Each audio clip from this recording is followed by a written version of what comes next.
So this week's boss is Dreadbloon, but it's once again not your ordinary Dreadbloon. Ninjakiwi did the thing where they did half cash. It's the second half cash boss we've had. Last time it was Bloonary on logs. It might scare people because it's another half cash, but it's actually not as bad as it looks because they give you a massive head start. As you can see, round 38 with 40,000 cash. You have to half the starting cash here because half cash, but on top of that, look at the boss HP. That is incredibly low. And I'm even going to do ranked because it's at least cash for this week. And I think we can probably get another top 50. I think if I want to be really safe, I want to try to aim for maybe a sub 500,000. I've done a little bit of testing, and I think I know how to get that mount. Oh, and also White Brickle. As you saw, there are only several heroes you can choose from. No Geraldo or Ben, meaning the next best hero is Brickle. Brickle actually does pretty decent damage with the Megamine, and she buffs water towers, and that's going to be really important later. But first thing, Monkey Town and Monkey City. The cool thing with a round 38 start is that you can basically get all your farming defense set up. You want to do this. Even though the boss comes in 2 rounds, Dreadbloon is so slow and so weak that you have plenty of time to farm, so don't worry about that. This is what I want to start with. Basically a full farming defense. Not even anything set up for round 39. But Balloon Trap, Rubber to Gold, and a farm. I know some people might ask, why not Bank? Because a lot of people are going Banks for this week because Banks don't get affected by half cash. And I know they're better, but trust me, we don't need that much farming. I'm gonna get a BRF on this guy, but I won't need that additional bank. That's all. The thing is with least cash too is that you don't want to overfarm, otherwise you're gonna spend more money on, well, farms rather than defense. Okay, but enough talking. I am going to end off 39 and literally play round 40 without any defense drop down yet. Take a look at this though. Around 41 BRF. This is huge. And yeah, for D camo, let's do Overclock. Because with our Overclock, we can also overclock the BRF, which is pretty much almost always what you want to do. This would be really greedy, but I'm curious if I can actually go for an Overclock, like, before even any more defense. Because you see how slow Dreadbloon is. Obviously, there's a time limit of 20 rounds, but so long as we keep it on the rock phase, the Dreadbloon's in no danger of killing us. Like, due to leaving the track, that is. Overclock? Yep, we can actually do that. That's some insane greed. Now let's get some defense, though. So let me try some weird stuff. I'm gonna start dropping down some 002 Druids. Here's why. These can turn into, life-buffed Avatar Rats. Well, I have to lose lives first. I failed losing lives that round. We can try to leak the camos, though. Like, target the foam away. And then try to drop down to as low lives possible. Because I'm thinking late game, we don't need any Paragons, alright? Rico does see camo, so maybe I won't leak too much here. But this is good. A small head start. Yep, that's 3 more. 37, okay. It's not still maximum yet, but I'll take that for now. Alright, and let me go for the following now. I want an Overdrive after I get through the primary layer. Overdrive with an Embrittlement. All I have to do is get to that skull, but unfortunately, the thing is, not only does Dreadbloon well have lead, so these druids don't work. Only my Briggle affects it right now, I think, with the Sea Mines. Because it's a -1 damage buff. Even if the druids did hit it, it'd still do 0 damage. Oh, actually, I can go for this. So, when I did some testing for this map, or for Dreadbloon, I realized something really weird. Glue Strike, even though it's a primary layer, it actually gets you the plus damage. It doesn't work for Embrittlement, nor does it work for Super Brittle, but for some reason it does on this. Like, you'll see when I use the ability, the damage is going down much faster because the druids can hit it now. Which is so strange, but I'll take it. It sounds completely illegal, but that's how we beat it a little faster, I guess. Anyway, let me go ahead and get a second Balloon Trap here. I need to catch some of these Cerams that we're not getting from the first engineer. Blue Strike again, and there we go. Hit the skull, and you see our Embrittlement and Overdrive will go hard now. Pretty much don't have to worry, because Dreadbloon is so weak. And that's why, like, you shouldn't be worried about this Dreadbloon. We have such crappy defense, but it's so slow that it's barely even a threat. GG. You know, I wonder if I can leak some Rock Balloons here to get down to 1 life, ideally. I don't know if it gets to the Overdrive, though. But hey, it does. Wait. 5 lives each Rock Balloon. That's good, that's good. We have to take this. But don't die, obviously. Oh, wait. Wait, is that too... Oh, that's... that's 10 rock balloons on top of each other. It's over. I don't think I beat this. There's no time to pop it. Oh, crap. Yeah, our saber's brick now. Well, we'll do the same thing again. Alright, Brickle, come on, save me. 9 lives? Oh, this is the run for sure. I will take 90% buff druids. In fact, I think they're max, because you only need to lose 90 lives because of the 10% base. Alright, so we beat it this time. And the same amount of stuff left. So how do I guarantee I don't leak to these rock balloons again? Jungle drums? I don't want to risk that. You know what? Let's see if that's multiple. Okay, no, there's only 20 lives. 1 rock balloon left on this side, and we got it, right? Nice. Okay, tier 1 successfully completely done. Now here's the bad news. I messed up my placement. You can definitely fit 4 towers in this tiny square, but I can't. I hope that won't come back to hurt me, but that really sucks. That's all. Anyways, you might have noticed I have not farmed at all since round 42. That's because, again, I think this amount of farming is enough, because I'm also going to go for the following. Sun Avatar into a Sun Temple. Sun Temple with full support sacrifice will get you $5,000 per round, I guess 2,500 with half cash. And I think that extra supplemental income is really all I need. And it also gives you much needed buffs on all your towers. Yeah, I think this is almost exactly over 50,000, so just perfect. Let's just play out round 60. And I'm pretty sure I need a little more defense. Here's what. Glue Storm is next. I want Glue Storm for the permanent +2 damage. And again, you'll see that it makes a difference when I just use it right now. You should start to see, yeah, that look how fast the Sun Avatar is chunking the Glue Storm. It's gotta be a bug, right? If so, I mean, we'll take it. Again, Glue Storm active. It goes down so much faster. Oh, also, tier 2 is very easy because I just realized you get Brickle. The giant Megamind does thousands of damage. Watch this. You want to see how we get through the rock layer? Like that.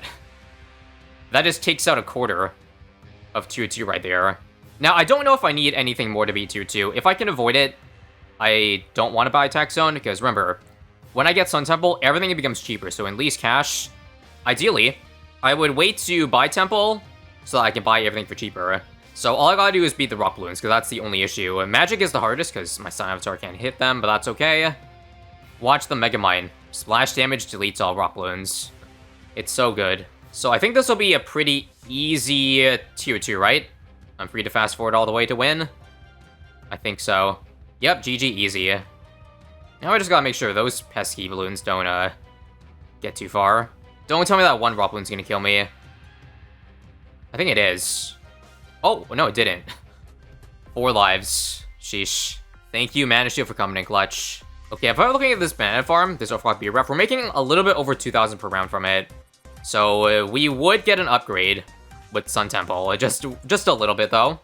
Although I'm not counting the money I'd lose from Trap, but Traps will fall off later on. You also really couldn't have written up any better. Exactly 100k on the round before tier 3 comes in.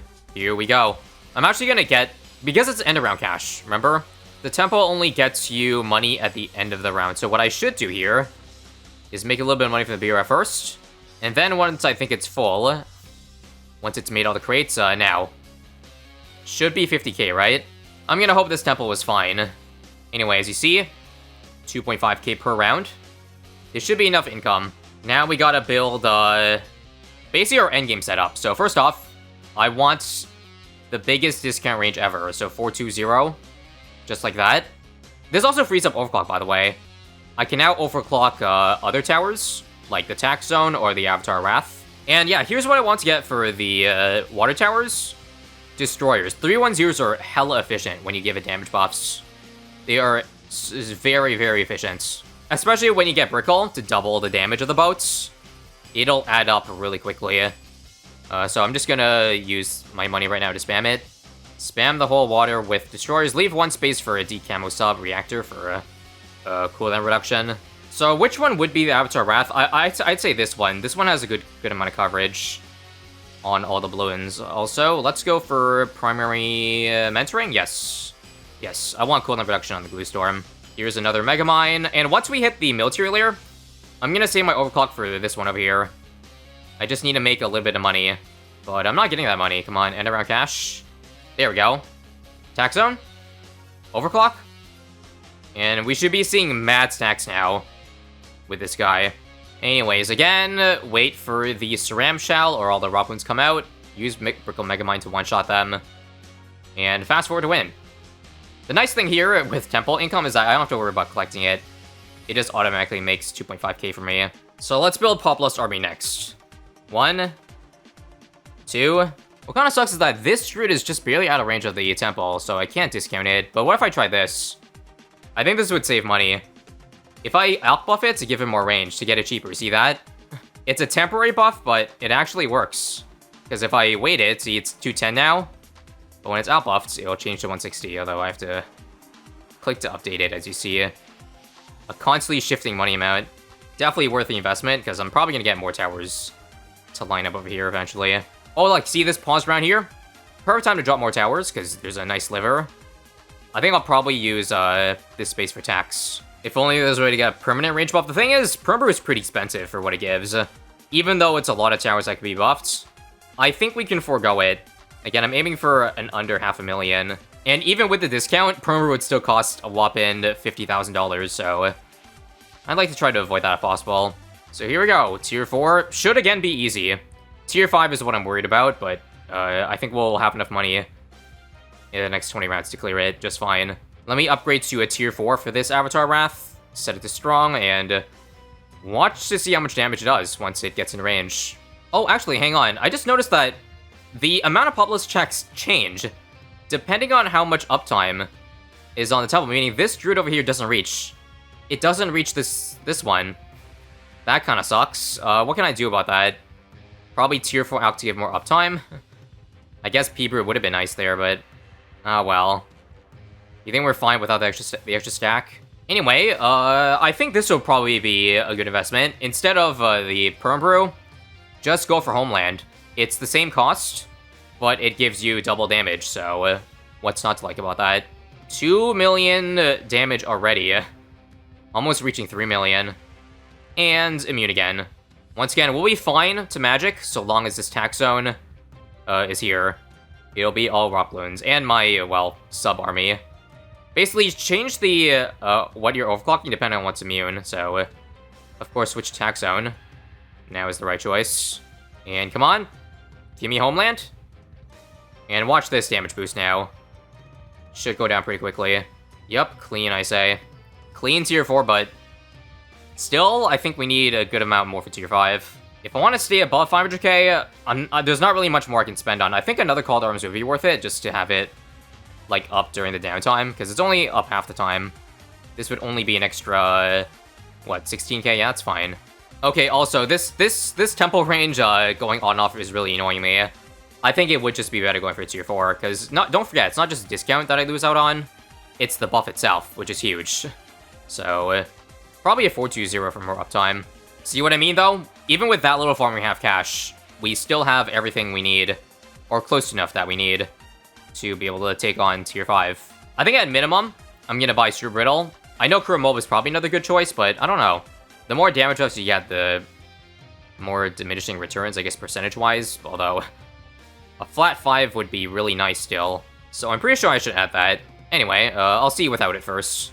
If you want to do the exact math, Dreadbloon's true HP is always twice the amount that you see here, because it doesn't count the rock layer. So we have to deal 10 million damage. Can't even afford maim right now. Oh, actually, here's what I should do. I've seen this trick being used for rank bosses before, and this is a way to stall the rounds out.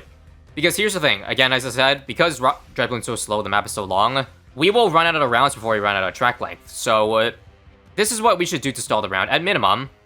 Just a 401, I guess, for permastall, on like a ZMG in the back. So what this does is it makes it so that, well, once the Avatar Wrath stops doing this thing, then it'll take so long to beat a round because the ZMG HP is high, and this does little damage. Trust me, once the Dreadbloon starts changing the angle of where the Avatar Wrath shoots, it should be looking a lot better.